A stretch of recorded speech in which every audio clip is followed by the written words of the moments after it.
would like to know your journey into child life and what brought you there, and then your schooling, internship, and practicum experience.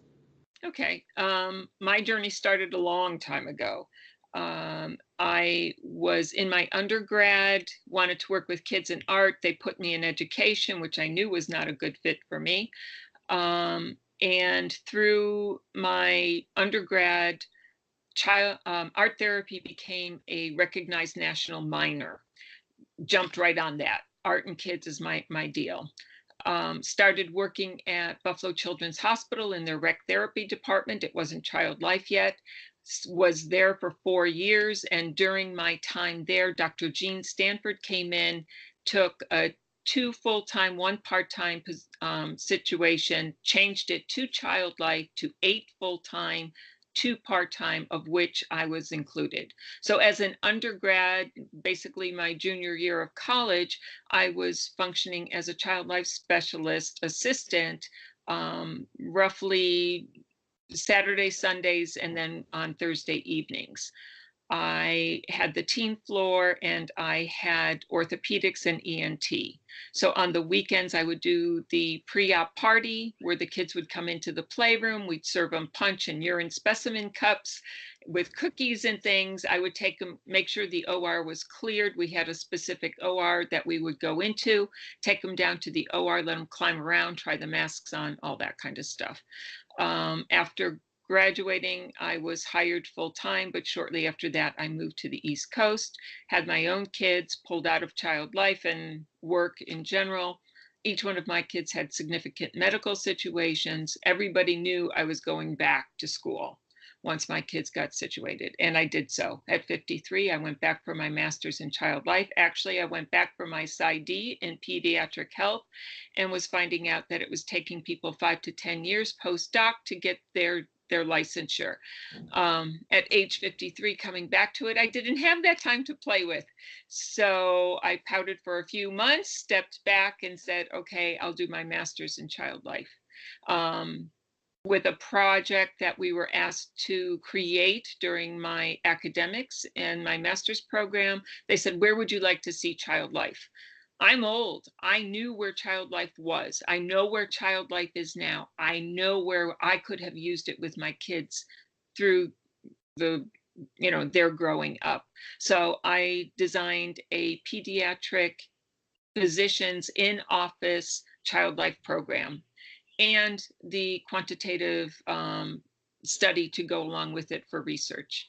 I still haven't found a doctor to play with me. Unfortunately, when I came out of school and wanted to implement that, that's when the ACA was changing and taking over and nobody knew what was going on. So everybody was running scared of new programs. But it's at the back of my mind. So after I graduated, went into private practice, thought I was going to be working in a doctor's office. That didn't kind of happen, but fate led me into pursuing more of the grief support. So I was contracted with a in-home palliative care provider for children. Did that for 6 months. They ended up leaving my county, continued on with it. And so I've done a lot more grief support. I'm contracted with an adult hospice situation to provide psychosocial support for children of adult patients as well as teen patients they may have. And I also do divorce support. That's me in a nutshell. That's amazing. So can you go a little bit deeper into what you do now, like in what you do in each specific area?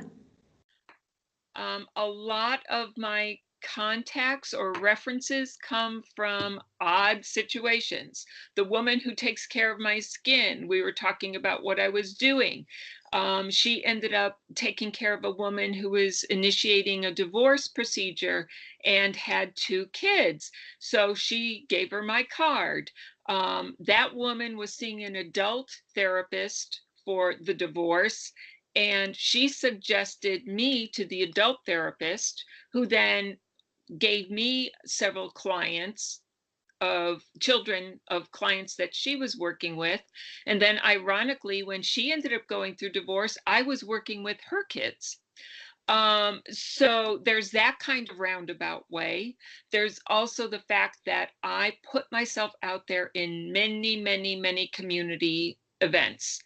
I have a professional casual relationship with a mortuary, so they have my pamphlets and cards on hand to hand out to families. I do presentations for everybody and anybody. I've done presentations as far as behavioral issues within a classroom in a typical elementary school.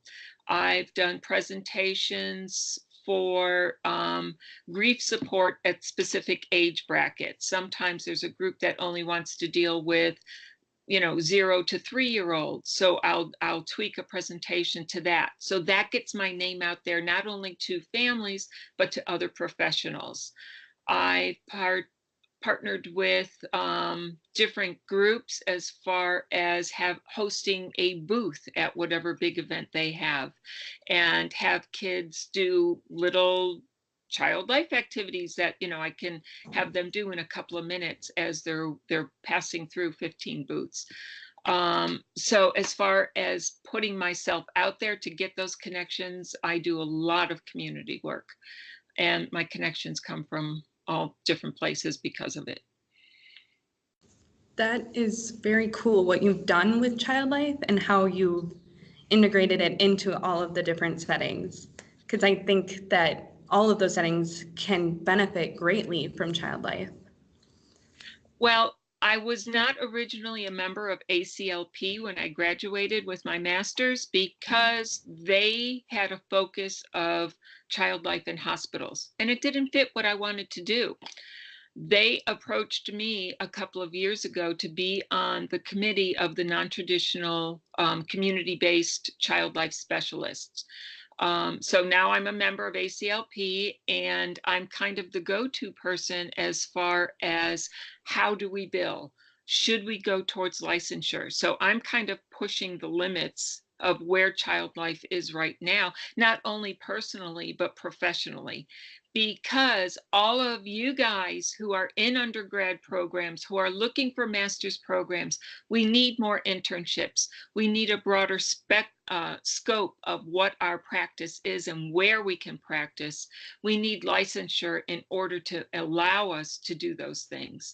I've had a number of organizations, including insurance companies, that wanted to list me, but because we're not licensed, they couldn't do so, because that's one of the parameters that they need to ensure that there's a level of quality to the people that they're referring. So licensure is another one of my big rah-rahs that I'm working with ACLP on, as far as what our possibilities are in the future. The best descriptive of me was my kindergarten teacher: has difficulty staying within the lines. When you tell me this is the way things are, I look at it and say, great, where are we going next?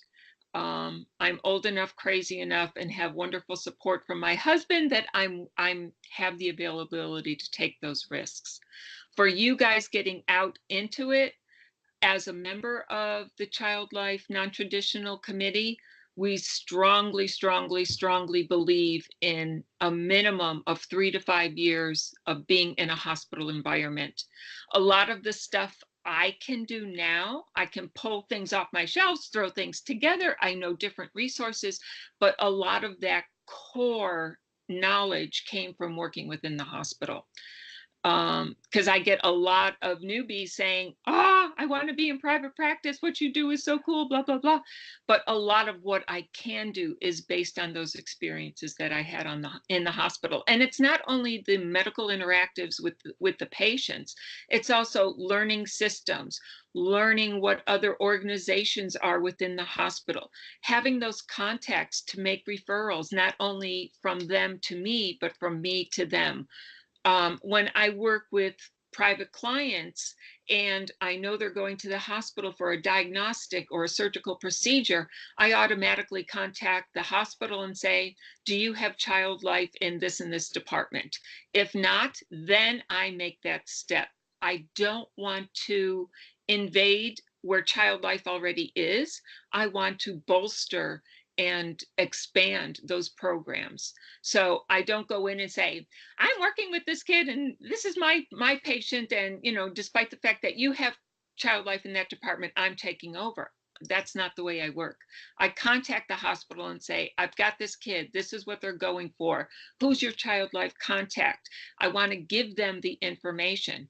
It's also worked inversely, whereas a child that was in a children's hospital and is now in hospice, I can contact that child life specialist and say, I'm working with your patient. This is what I see. What have you done? What other tips can you give me on this particular child? So it has worked both ways. That collaboration is great. Yeah. That you benefit each other. You don't try and step on each other. You just work together to benefit the patient, because that is who it truly is for. That is amazing. Could you give us any tips or advice for new students entering into child life? Yes. Put together your stuff.